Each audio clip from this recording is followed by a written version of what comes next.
All right, I will kick things off. So good morning and welcome everyone. Thank you for joining us today. My name is Bryn Oakleaf. I am the program manager for the Efficiency Excellence Network. If you are not a member of the network already and would like to join, you can reach out to me. I'll put some information in the chat and some links there. You can also visit our website under the For Trade Partners section. Today, happy to welcome Karen Bushy to give this presentation. She provided this presentation at our BBD conference this year, and we're really happy to offer it again as a webinar. So if you have questions and you're not familiar with Zoom or need a refresher, you should see a raised hand feature or chat function either at the bottom of your screen in the toolbar or at the top of your screen. Certainly encourage questions throughout. We will have plenty of time for those. And if you're seeking AIA credit, I will have a survey that pops up after you sign off. And if you can just put in your AIA number there, I'll make sure you get credits. Or if you need a certificate, you can indicate that to me there with a good email address to send that to you. So without further ado, I think we'll kick it off. Thanks so much. Hey, thank you, Bryn. And thanks for the introduction. I was going to mention that, yes, I gave this presentation or a version of this presentation at Better Buildings by Design. So if you were in that session, able to attend that, this is a bit of a review of that, but I really attempted to sort of focus in this presentation more on the specifics of what the code, the upcoming code, the 2023 is going to be requiring for balanced ventilation, and also kind of sort of distinguish between what is required by code and filling in between the lines, things that code has sort of not been super specific on, to talk about kind of recommendations. And I'll try to distinguish between the two. So let's get started. First, I wanted to ask, can you guys see the bar at the top of the screen right now? Is that? No, that is. Oh, good, good. I just want to make sure that wasn't showing up for you. So right, I think we can go ahead. Okay, here is the required slide that tells you that some information in here is copyrighted by the ICC. You are informed now officially. So we're going to go through a bit here, diving into what exactly the code is saying, and then just giving a background on what balanced ventilation is, talking about specifics about designing the system and selecting the specific equipment, distribution, and controls. And I'm going to try to remember to stop in between each of these sections to take questions, but we'll see how we're doing on time. We'll definitely leave time at the end for questions, even if I have to cut this short, but there's a lot of information to cover on balanced ventilation, so I'm going to do my best here. So background, quick background on the Vermont Residential Building Energy Standards, or what we lovingly like to call ARBIs. So if you hear us say ARBIs, that's what we're talking about. It is law. It's subject to a 3-year code review process and update, and we're going through that right now. It's actually been updated, so we're talking about the next version, which will be called 2023, but it's actually going to be released now on, or go into effect on July 1st of 2024. So all projects that are starting or permitted after that date will be subject to these requirements. And where you can find the latest on this is on the Department of Public Service website. If you go under the Building Energy Standards Update section, you can dive in there. And on this next page, you'll see it's a little bit buried, but as far as we are understanding right now, the latest, most current version is this LCAR version. So you'll want to sort of dig in, come back to this presentation to refresh your memory on where it's located, and it's a little hard to go through, but that's what we're working with right now. And just want to state that there's a difference between the code, the actual official written code, and the energy handbook. The code is what you're going to be wanting to refer to when you're trying to get final advice or information about what's required. And the handbook is really just meant as a guide to highlight the key requirements and some suggestions for how to meet the code. it shouldn't be used as a substitute. And, you know, at Efficiency Vermont, as we like to say, we are not the code police. So if you have questions that you need the official answer on, these are the numbers to reach out to: Energy Code Assistance Center and the Public Service Department. Okay, so we're going to talk about balanced ventilation. As hopefully you're aware of or have heard something about by now, the new 2023 code is going to require, this is the exact language, it's talking about installing a whole house balanced ventilation system with minimum 75 SRE and 1.2 CFM per watt. We're going to dig into what exactly that means. It does not specifically say heat recovery here, but that is implied by the 75 SRE. There's really not a lot of ways to get to that without heat recovery ventilation. So balanced heat recovery ventilation, refresher for most of you, I'm sure, perhaps new for some. The way it works is it's bringing in the outside air, straight outside air, and exhausting straight air from the house, and transferring that heat and sometimes some moisture, but the two air streams are never mixing in theory. You know, no system's perfect, but the two air streams do not mix, so that the straight outside air and the inside air are not mingling per se. They are just, you know, sharing heat and moisture. The idea with balanced is that you're equalizing the pressure in the house so that, you know, you want the amount of air going out to equal the amount of air coming in. There are certain reasons, I guess, to not have it exactly that way, but you never want it more than 10% off because it puts pressure on the envelope of the house, and certain systems that are in the house can be affected by that. And then there's a lot of different things that can be added onto these systems. Boost feature, it can recirculate air, but you need a minimum amount of fresh air, which we'll talk about. You can add heat pumps, different filters. You can swap an ERV and an HRV core, depending on the unit you select. So when we talk about SRE, that means sensible recovery effectiveness or efficiency. We're talking about heat transfer. And the total recovery effectiveness, or TRE, which you'll hear us talk about, is really talking about moisture, which comes into play with an ERV.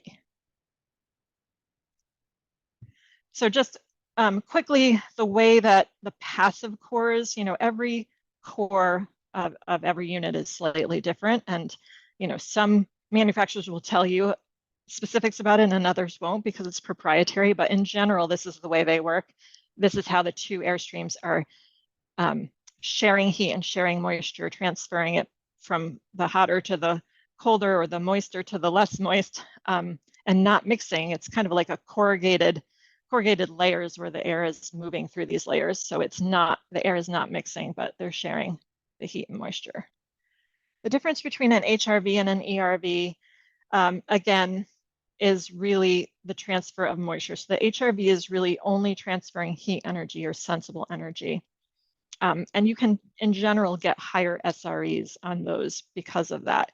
And oftentimes people will look at that SRE just as it is and compare it between an HRV and ERV and select an HRV because of that. But I wanted to tell you that that's not necessarily the right selection in our climate. So the energy recovery ventilator is going to be transferring a certain percentage of the moisture in addition to that. So the SREs can be a little lower. For TREs, the total recovery effectiveness, you're going to be, you know, looking at something about mid-range, 40 to 60%, can get up to 70%, but it's not, you know, necessarily 100%. So it's something to note also with the SRE. And the way that it does that is that the core, the material the core is made up of is a certain sort of like, you know, plastic type. I mean, they're like a membrane, or I don't know, they're all proprietary, but they transfer some of that moisture through that membrane, but not the air. And these tend to be the best selection most of the time in New England because of our really dry winters. I've heard quite a few stories of people installing HRVs and ending up over drying their air in the winter. And having some health problems like really dry skin and perhaps you know, nosebleeds and things that are related to dry air. So most of the time we're seeing ERVs being the correct solution. The one exception to that could be like really high occupancy where there's a high moisture load in the building, even in the winter, and you can actually benefit from drying that air inside the house year round. So these ventilation units really, I feel like they sell themselves when we get down to it. I mean, these are the things that you should use with your clients and homeowners that you're working with to try to encourage them to come on board with the added expense, because it is an added expense for sure than an exhaust only system, but it really all boils down to health. And there are so many benefits and they all just tie back to health. And what could be more important than our health? So, I mean, a lot has come out recently. You don't have to do much Google searching to find some good articles on the benefits of balanced heat recovery ventilation, but it's dealing with odors in the house, it's dealing with moisture, you know, and all of those tie back to getting rid of pollutants and improving situation inside the house. Pollutants that it can ventilate out include CO2, radon, particulates, PM 2.5s, VOCs, you name it. There's a lot of monitored data out there too, which can be dug into. All right. Bryn, do we have any questions so far, or should I keep going? I feel like maybe this is the section there's the most information about. No questions yet. Okay. So digging into exactly how you figure out how to design the system. It's interesting because in the current code, where balanced ventilation is an option, you know, there's 3 different ways. There's actually 4 different ways if you include the RB's specific path. So that just goes to say that in general, folks do not agree on what the right amount of ventilation is. I mean, there've been like almost fist fights about it in ASHRAE, I've heard. So they've eliminated one of those paths in the new code. There's currently the 2 additional and the RBs, so actually 3 paths that you can go. But in general, you know, you really want to balance the rate of ventilation with the energy expense of it. So it's hard to have too much ventilation, except when it comes to the energy used to provide it. And, you know, no system is 100% effective. So you're always going to be losing some amount of heat from the house or cooling from the house in the winter, and have to make that up with your cooling and heating systems. And you have the potential of overdrying the home, like I mentioned. So it's a balance. So RB specifically, here's that language again. And in it, they also talk about HVI Publication 920 and Publication 911.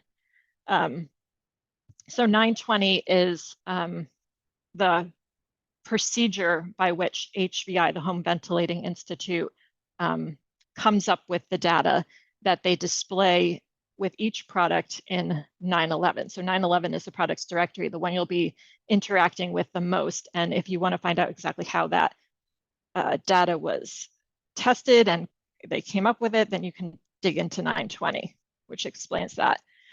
Really, the only exception in this section is tiny houses. So it's going to be required for the vast majority of houses, new homes. So we'll get in the next couple slides to ASHRAE and passive house. So I just wanted to mention here the 75 SRE. So as I understand that LCAR version that I was showing you a couple slides ago, it is saying 75 SRE. Now this has gone literally up and down a couple times. So don't hold the gun to my head if it turns out to actually be 70 when they finally release the cleaned up version. But in my understanding, it's 75 right now, but it will be either 70 or 75 once they finally get their act together. And then, so that's talking about the heat transfer efficiency, or, you know, that's often the term that we use when we're talking about the efficiency of HRVs and ERVs. And the 1.2 CFM per watt, you'll have to calculate, and I'll show you how to do that, but that's the motor efficiency of the unit.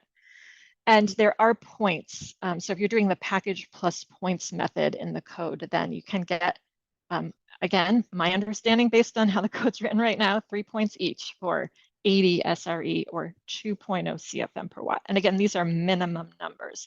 So any number higher than these will be more efficient.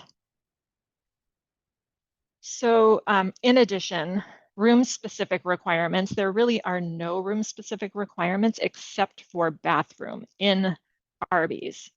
Other codes bring in kitchen requirements, but we have 50 minimums intermittent, which really was bath fans, or 20 CFM continuous. So if you have an extract in your bathroom that is tied into your balanced ventilation system, it will have to test at minimum 20 CFM.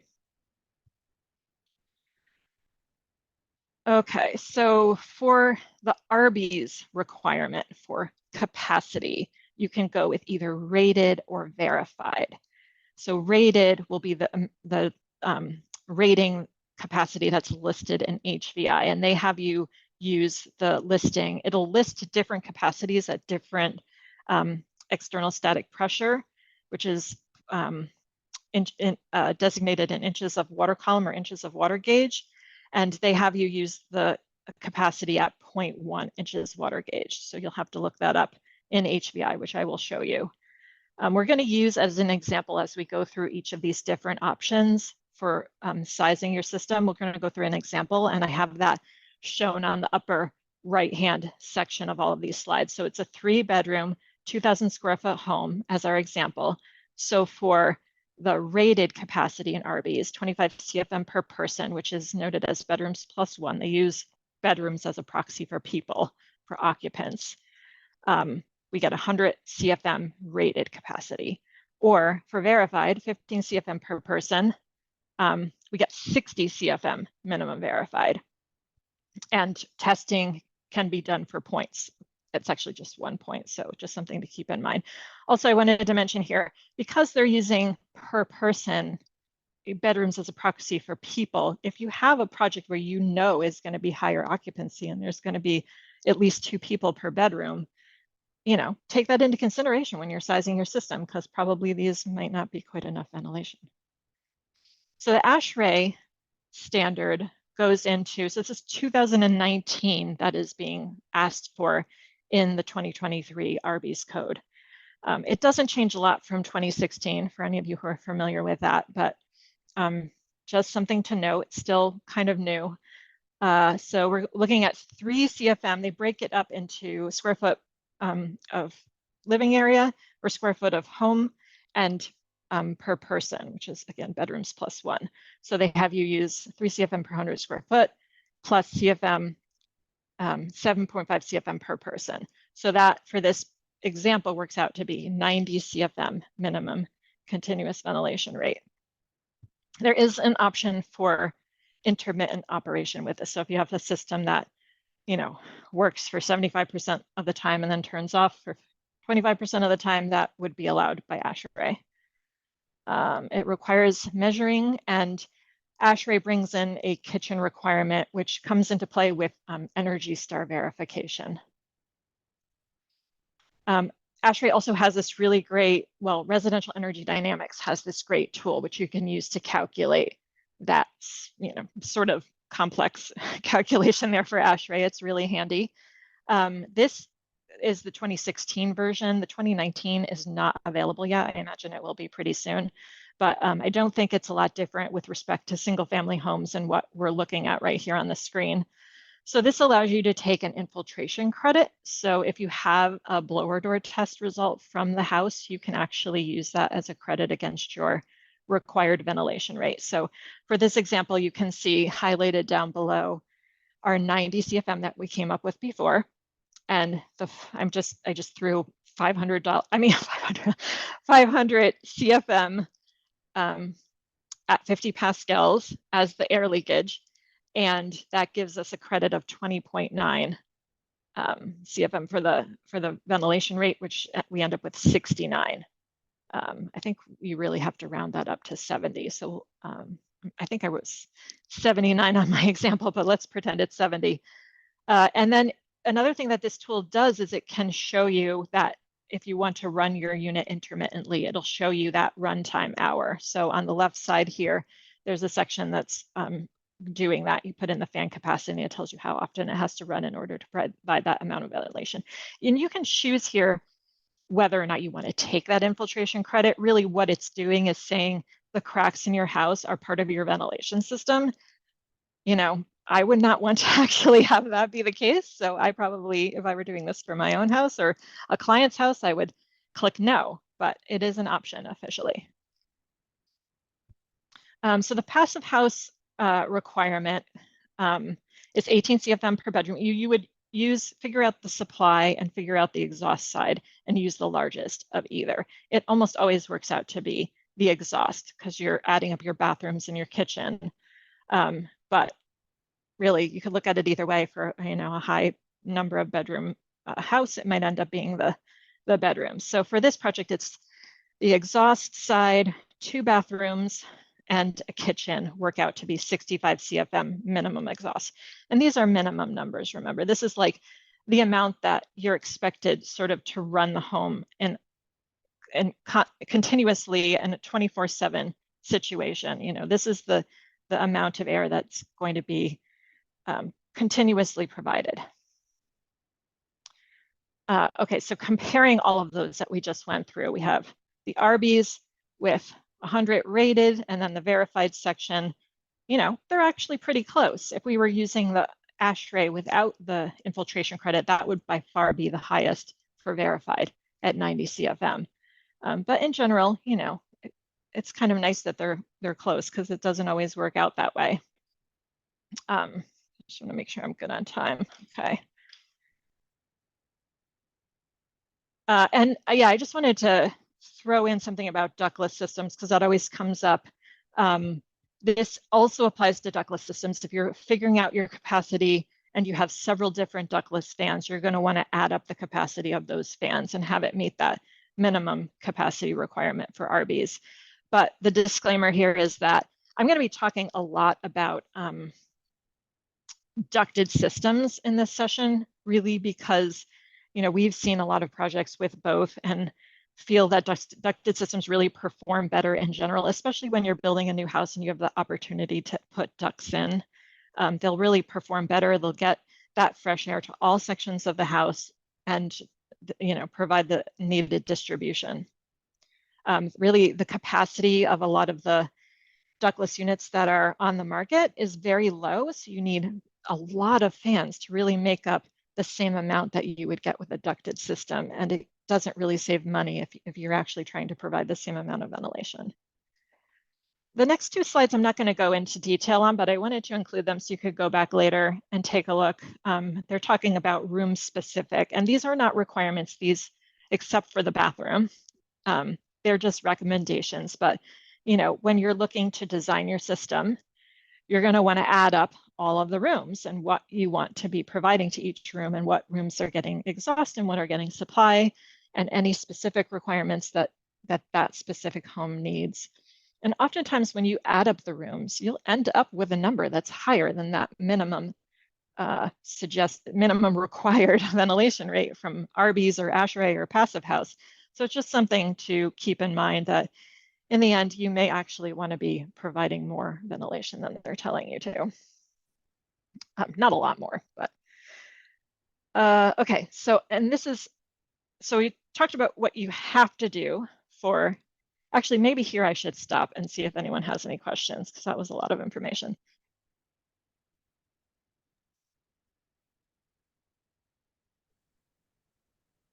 Feel free to put anything in the chat. We'll get to it as it comes in, or raise your hand and we can take you off mute. Certainly want to make this as beneficial and engaging as you have interest for. And if there's any pressing questions that come in, Bryn, feel free to interrupt me. Okay, will do. I think you can keep going. Thank you. Okay. So again, we just spoke about what the code is requiring, and I'm going to sort of try to fill in between the lines here, in between the code sections, to talk about what Efficiency Vermont recommends you do for, the actual selecting of the unit. So we want to avoid running the ventilation system at maximum capacity all the time, or really even a lot, because number one, it's loud. And number two, it uses a lot more energy. And these systems are not meant to be run at full capacity. The ones that I'm going to be talking about, that I'm going to be showing you, are all variable speed and they work much more efficiently at lower speeds. So something to consider. There's not a huge difference in cost from what I understand. If you're looking at one manufacturer and one line, going up in between sizes isn't a big cost savings. So you want to look at sizing the ventilator so it delivers the design flow that we just calculated at 75% of its max capacity. It could even be a little bit less than that. It could be like 50%, but 75, I think, is a good number to use for design. And allow for duct losses. A lot of the rating numbers that we looked at, I mean, we talked about that HVI, or the code actually mentions to use the HVI at 0.1 inches of water gauge for sizing, for the rated sizing. But in reality, the ducted systems that we're seeing are way above that. So another number that HVI uses is 0.4 inches of water gauge, which we'll see in a minute for the efficiency number. But we recommend you actually look even further down the row at something closer to 0.6. We're seeing systems that are testing at 0.6 to even 0.1 inches of water gauge or water column. I use those interchangeably. I know they're not exactly the same thing, but just bear with me on that. It's for our purposes, I'm just talking about the static pressure of the fully ducted system. And again, that wouldn't come into play with a ductless, but so this is a snapshot of what you would see on that HVI directory page. And you can get to it through this link here. It's probably also easy to find by just Googling HVI product directory. And Karen, we do have one question that's come in. So back to HRV and ERV. If one has a tight home with condensation occurring during the heating system, or heating season maybe, is an ERV still preferable to an HRV? That's a good question. I believe so. A lot of times the condensation is due to the windows. So if you have double glazed windows, even a normal amount of moisture in the air in the winter is going to create condensation on the windows. So I mean, I guess that would be considered normal condensation, and I would still recommend going with an ERV. From what I've heard, the only exceptions to the ERV recommendation are high occupancy, or maybe a home that has a lot of plants, or it could have a lot of animals too. That can be considered high occupancy. And if there's any extenuating circumstances that, I don't know, based on your question, like you have a lot of moisture in your basement, or, there's always things that cause a lot of random things that cause a lot of moisture in buildings that we're always trying to figure out. There could be situations like that where an HRV might be recommended. Also, remember, there are some units where you can swap the core. So, not inexpensive, obviously, because you have to buy a whole new core, but it's a nice option when you're making such an investment to know that you can't get it wrong. You can always change out the core if it turns out that you should have gotten the other. Great, thanks. And that's it for the moment. Great. Okay, so digging into what you're going to see on this HVI website, on the main page, you'll see just like a long list of all of the rated units and or tested units, and they'll list what's shown at the top here. So you'll see at 0.4 inches of water gauge, the net supply of CFM. Let's ignore the L over S. We're just going to be looking at CFM right now because we're in North America. And then it's going to show you the maximum rated sensible recovery efficiency. That's the number you're going to be looking at in order to see if the unit qualifies for RBs. And then the next section right after that, which I don't have underlined, but you'll see the at that SRE, the max rated SRE, you'll see the net airflow in CFM, which is 64 here. And then you'll see the power consumed, which is 36. And those are the two numbers you're going to use to calculate your CFM per watt to see if you meet RBs. And then this chart below shows what I was trying to describe below, what I was trying to describe before about the external static pressure affecting your flow rate. So for this unit, it actually isn't that bad. It doesn't drop off that much, but you can see at 0.1, it's 163 CFM that you could get. but at 0.6, it's only 140, which is probably more likely what you're going to see in the field. And then another thing to note is that the 75 SRE that we saw up at the top, that is related to a CFM, and the CFM here is only 64. So if you wanted to actually get that sort of efficiency from the unit, you're only going to be wanting to run it at 64 CFM rather than the 140 that we're looking at below. Another reason to oversize your system so that you can run it at a lower speed. And this is another view of that. So if you, on this upper section, there's a model details tab that you'll see right after the 150 CFM. Click on that and it brings you into the details of the unit. And you can sort these also by manufacturer and other things. It's easy to sort of dig in. And then you can get a lot more of the details. So there's that, 0.6 inches water gauge, which I'm recommending you use. But then also you're looking down below to calculate your CFM per watt using the 64 and the 36. This works out to be 1.8 CFM per watt, which is over that 1.2 by a pretty good margin. So we're in good shape. And then I'm just pointing out below with the red marks that that thing that happens with the higher airflow decreasing the SRE. So if we actually were to run this unit at 100, where is the watt? Oh, at 129 CFM, it would bring the SRE down to 66 and really ramp up that wattage that's used, right? So at a typical 24/7 operating speed of, mid 60s, we're going to be using around 35, maybe up to 40 watts. But if we ramp that up to higher speeds, it's the wattage goes up to 100 there. So you can see it really affects the efficiency of the unit. If that's all a lot for you, then we have a really easy way for you to find efficient units by going onto the Efficiency Vermont website and finding our ERV, HRV qualified products list. This is a snapshot of our current list, which actually uses 70 SRE of 70 and SRE of 80 for two tiers. But you can see looking at the SRE 70 left column that most of those units are 75 or above. So not all of them would qualify if the requirement does indeed stick to SRE 75, but it's a really handy tool to use to find efficient units. And if you are not able to find that on our website, just reach out to me and I can send you the link. It's kind of buried. Some quick additional tips here.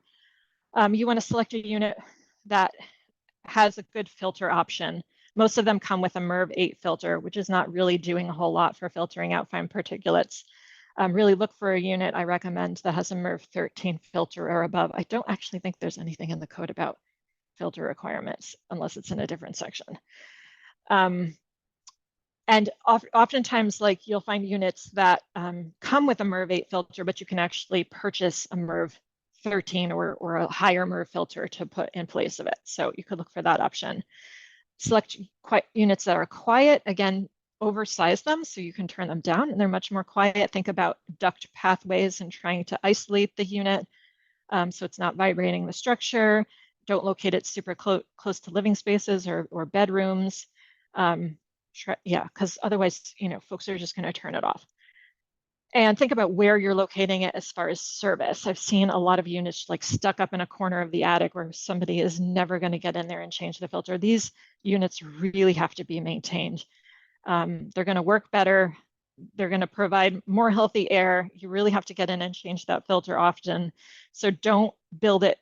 Don't stick it in and put a soffit in front of it where you can't open the front door to service it.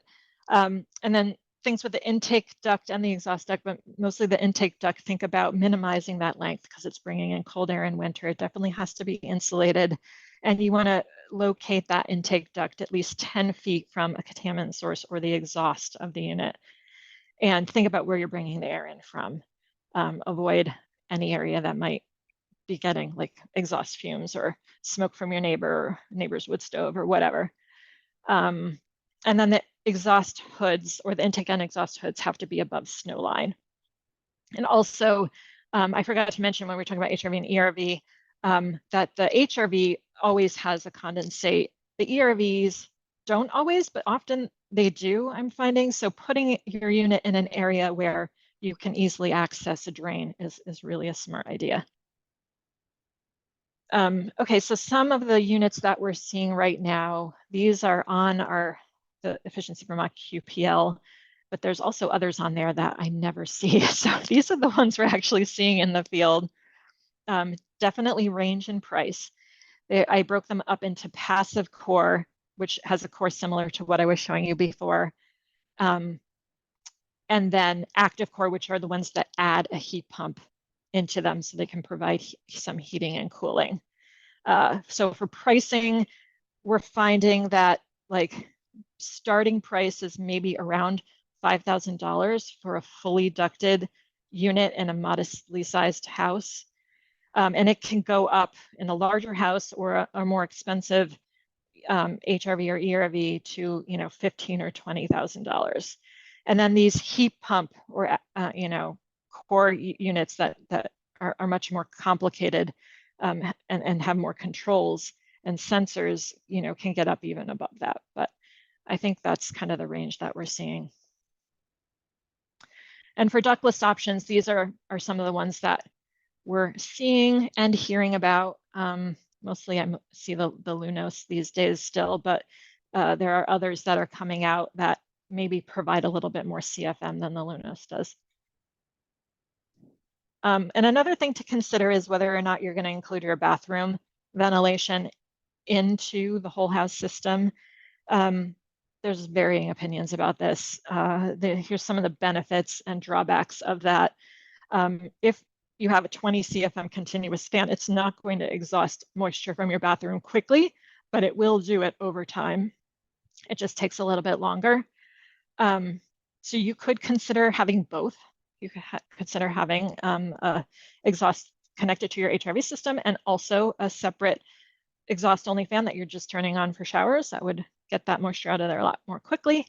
But if you take that moisture from the showers and bring it into the ERV, you can recoup that moisture in the winter, which for most homes is a desired thing when the interior air relative humidity drops to like 30%. It can be really beneficial to be able to sort of recover that moisture. Karen, a question came in. So sure. If you substitute an MERV 8 filter with an MERV 13 filter, does that change the SRE or other performance figures? As far as I know, it doesn't. It might change the external static pressure of the whole system, but that's a good question for the manufacturer. You can't just necessarily replace it. It has to be a unit that is designed to have that ability. And that's it for now. Thank you. All right, and that was when I was going to stop for questions. So maybe I'll just pause here for a second. We have about 20 more minutes, and the rest of the section should go pretty quickly. So.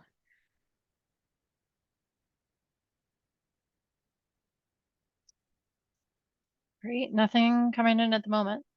All right, so I'll just power through the rest of this. So I'm going to talk just briefly about duct systems. I went to a lot more detail of the in my Better Buildings by Design presentation, but that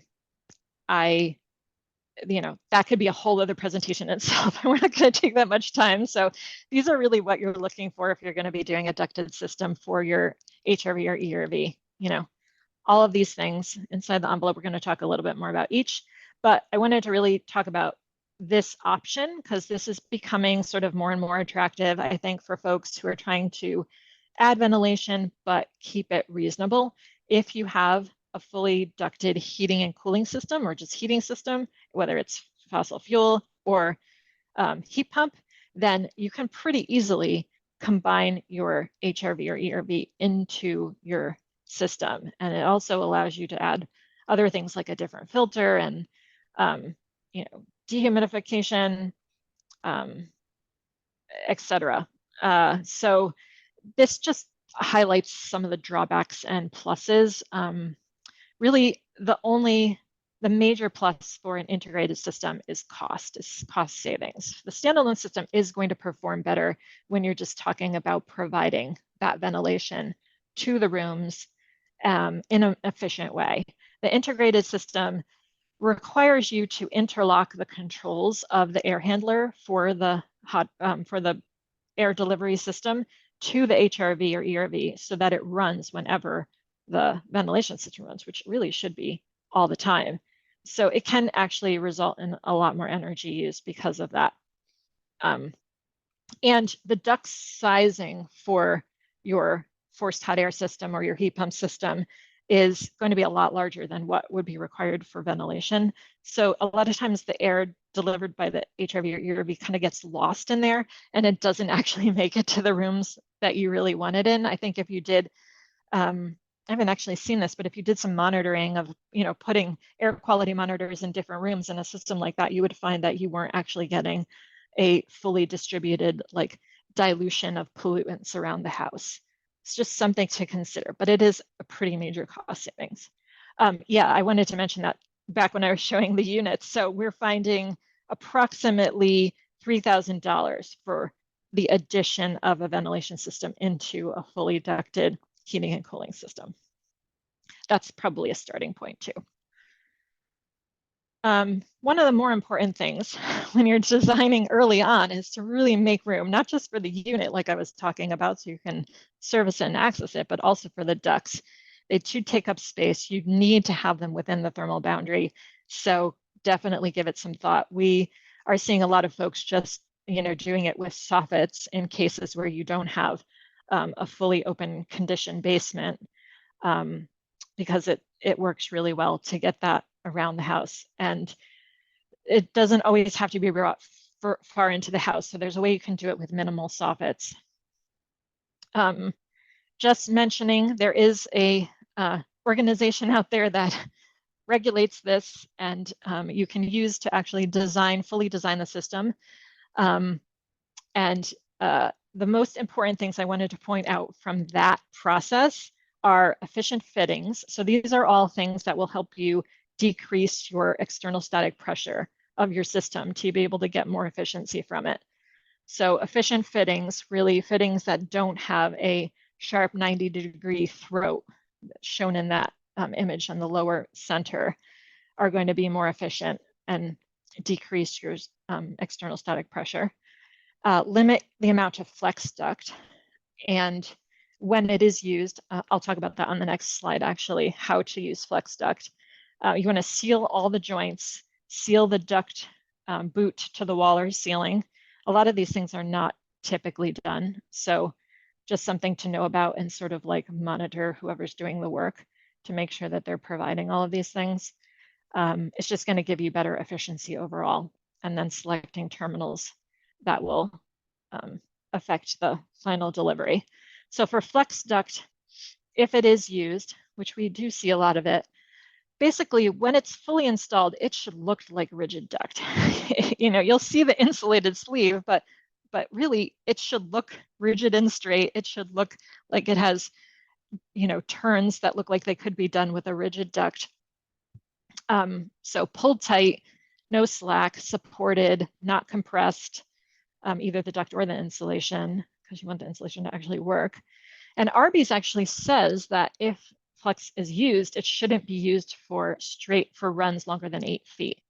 I don't think anybody has ever read that comment, but that's what it says. So, and then there actually is an organization that and a place you can go for guidance for exactly the correct way to install flex duct, this Air Duct Council link that I have included down here on the left. There's a question, does code require that ductwork be inside thermal envelope, or is that just best practice? Code does require that the duct is inside thermal envelope. Yep. That was part of the 2020 as well, I believe. Great, thank you. And then this is just to say that you do not either, whether it's ventilation or heating and cooling, you don't, and it's a new, well-built, even built to code, fairly airtight house, you don't need to bring it all the way to the outside walls. You can save money, time, effort and just bring it just inside the room. We're finding a lot of projects have success delivering high on the wall, as shown in the like oval duct image on the upper right, or in the ceiling, and then using it with a terminal that is selected for throw. So a register that has a shape to it that's actually going to kind of pull that air or push the air against the wall or the ceiling and not blow it directly on people. Because remember, they're not 100% efficient, so the air coming out of these could feel cooler, and it's going to be much more accepted if you're not blowing it directly on people. Just some quick notes about recommendations for ducts. There's a manufacturer that makes an insulated external intake and exhaust duct. This is a project, this picture of the hoods that are up a little higher. This is a Habitat for Humanity project that I worked on where the first floor was close to grade and they had to put these up higher, and they came up with this innovative solution of building them into closets or corner cabinets of kitchens where they had extra space in order to be able to get them up higher. And there definitely has to be some maintenance of those exterior intake ducts because they often get clogged with leaves in the fall, those fuzzy little cottonwood seeds in the spring, or even snow in the winter, the really fine powdery stuff. So you really have to check them often. So for controls, the code actually requires controls that are able to be set remotely for continuous operation or automatic for intermittent operation. So basically, you need a control that you can set that's either going to run all the time or run for a specific amount of time. It should be accessible, but maybe not too accessible so that the homeowner isn't like messing with it all the time, because really it's meant to just go on and stay on. It should allow speed adjustments, so you can do what I was talking about before and adjust that speed down, during commissioning ideally, so that it's not running at top speed. And a lot of these units include the option to have boost switches, which, you can keep it going at a nice consistent 65 CFM for the whole house. And then when there's a moisture event in the bathroom or cooking event, the homeowner can just hit a boost switch and bring that up to a speed that's going to actually exhaust those pollutants a lot more quickly. And like I mentioned earlier, there is 1 point available for testing of the system. And as many of those capacity options required testing, it really does make a lot of sense. If you are an EEN contractor, we can actually help you with this, and we can provide this service for you as of now. Don't quote me on that in a year. But so yeah, reach out. This is something that's near and dear to our hearts. We like to make sure ventilation systems are working well. And we have access to those flow finders or the testing equipment that is the most accurate for these really low flows, the one that I have the red box around there.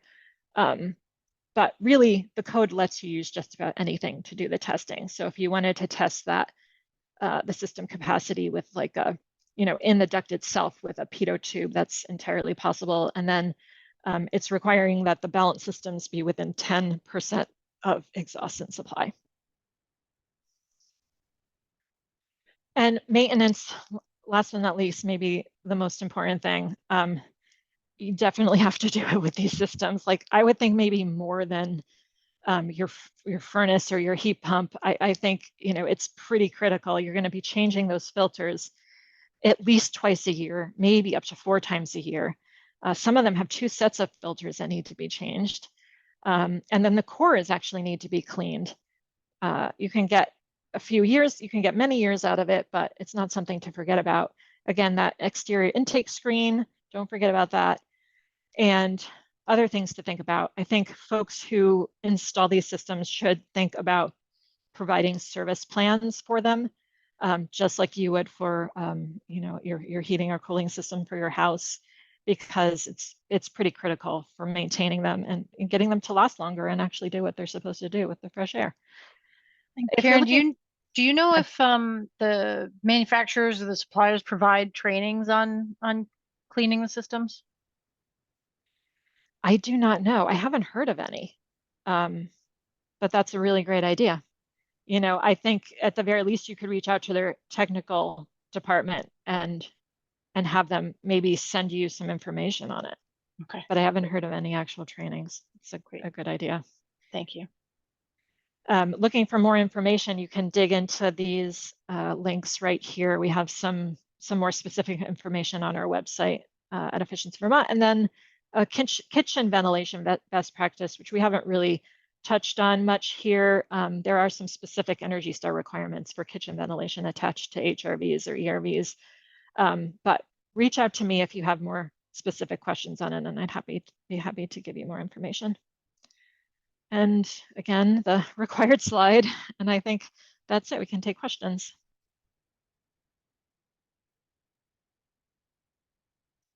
Great, thanks, Karen. A lot of great content. And we certainly can open it up for some conversation. It can be a lot nicer to chat and hear people's voices.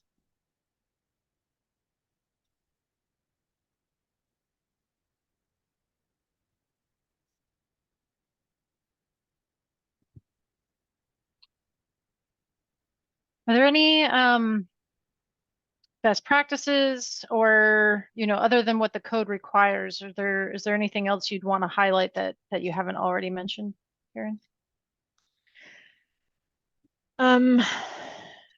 Yeah, I guess about the kitchen ventilation, I'll talk about.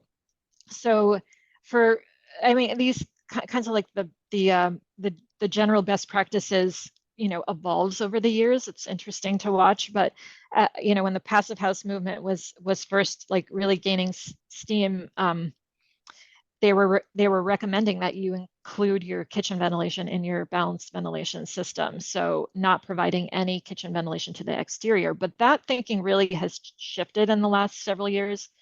And the recommendation now, even by passive houses, to provide kitchen ventilation to the exterior, because there are some serious pollutants that can be generated with kitchen activity, especially if you have a gas cooking appliance. So a lot of times you'll see people who have an extract in their kitchen, but not super close to the range, that will provide that minimum 25 CFM of continuous ventilation, but also have a range hood that with good capture efficiency that's going to ventilate directly to the outside that can be used during cooking events. So you kind of get the best of both worlds with that. And is that, do you know if code requires that for existing structures when there's renovations, or is that only with new construction? I mean, the kitchen ventilation isn't required by code at all in RVs. It only comes into play with Energy Star. But for whole house ventilation systems, it's a good question. I'm not sure that's actually come up yet. If you were doing a major renovation or putting an addition on your house, would you be required to put a ventilation system in just for that addition? You know, if you're going by the code, really, it sounds like yes, you'd have to do that. But that question hasn't come up yet, so I think we'll probably hear more about it in the coming year. Gotcha. Great.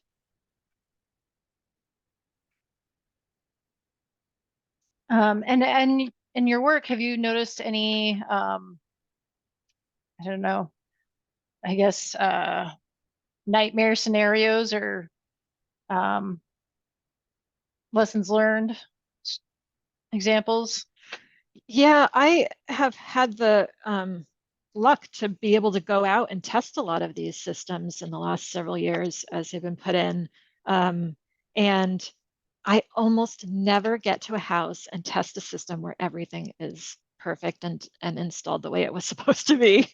It's mostly due to the ducting throughout the house. And, you know, you'll get to some locations in some rooms where there's supposed to be an extract or an intake or an intake or a supply. And there's nothing there because they buried the duct behind the wall and they never cut the hole for the register. So lots of things like that. Other things where like there was some sort of a damper closed, so there was 0 CFM being tested at one of the ports. Oftentimes, these units really need to be commissioned after they're installed, and they are not often. So we'll end up showing up in houses, and in order to be able to test the system, we really have to balance it and set it up first. So I've become a little proficient at being able to quickly determine how that's done in different units.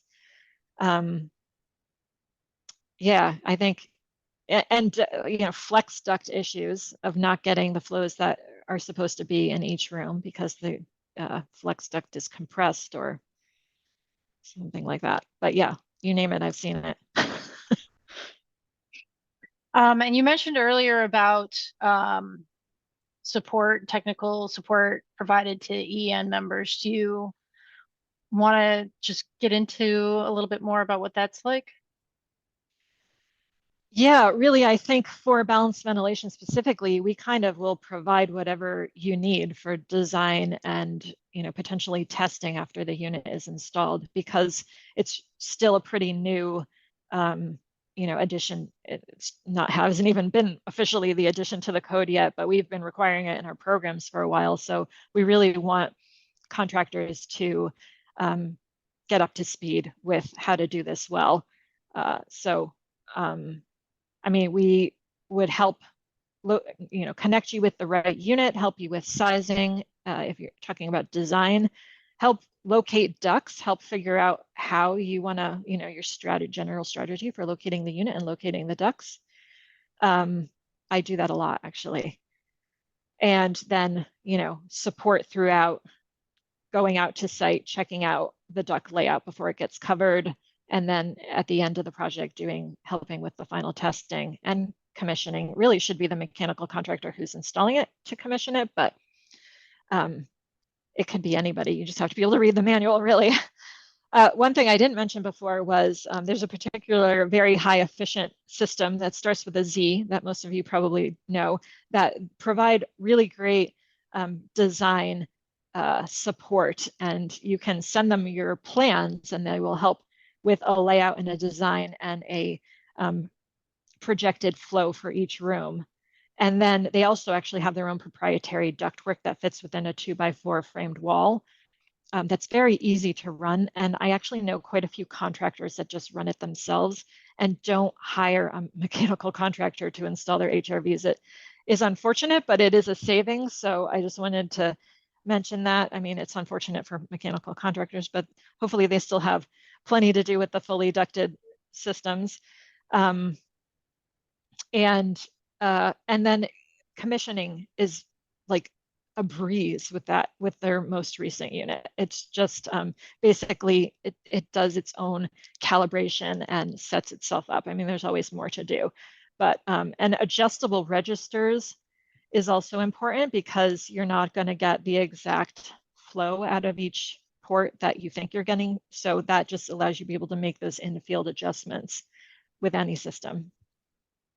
Awesome. And we have a question. In light of recent wildfire air quality problems, does anyone make a switchable filter for the ERV incoming fresh air for fresh air duct?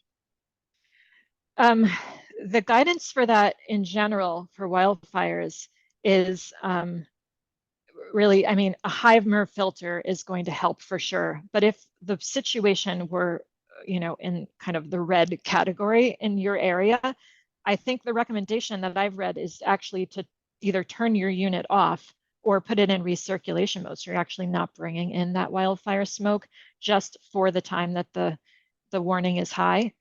But yeah, it's not anything you necessarily would need to change in your unit if you have a high MERV filter that will be filtering out a lot of the particulates, like 13 or 15 even. But yeah, I think an option always is to turn off the unit and put it in recirculation or just turn it off. Great. And, you know, with these systems, is there, I mean, are occupants kind of familiar with the systems, or do you feel like the occupants really need some additional support to understand how they work?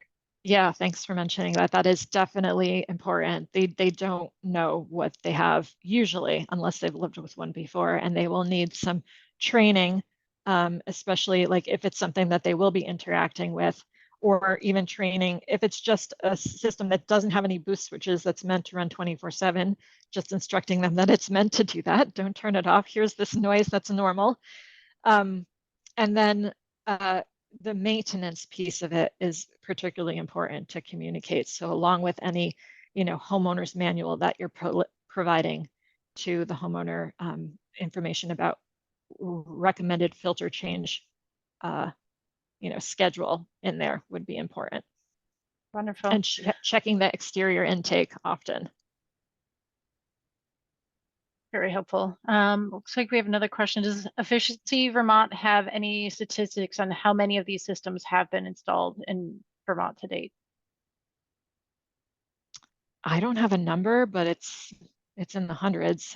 I don't know. Bryn, do you know where we'd find that out? We probably could look it up somewhere. It's all of the programs that all of the homes that have gone through our Efficiency Vermont certified program in the last 5 years. 5 years? Something like that, maybe 4 or 5 years. This has been a requirement, so it's definitely hundreds. So for our Efficiency Vermont certified home or high performance homes, those would have this requirement. Exactly. Yeah, we added that with the last change, which I believe was about 5 years ago. And so that would just be for construction that's going through our program, but there are certainly likely many others that are being installed outside of our incentive programs. And I would like to think so. I don't have a view into that, unfortunately. Sure. We are just over time. I want to give another chance for any other questions. If anybody wants to come off mute and chat with Karen. We will send out the slide deck to everyone after this ends. We'll post the recording on our website as well, so you can view that later on demand and share with others. Again, if you're looking for AIA credit or a certificate, just complete that in the survey after you close out of the webinar. So just want to send a thanks to Karen for providing this webinar today, and thank you all for joining us this morning. I hope you have a good rest of your day, and hope to see you at one of our future trainings in the near future. Thanks so much. Thanks all.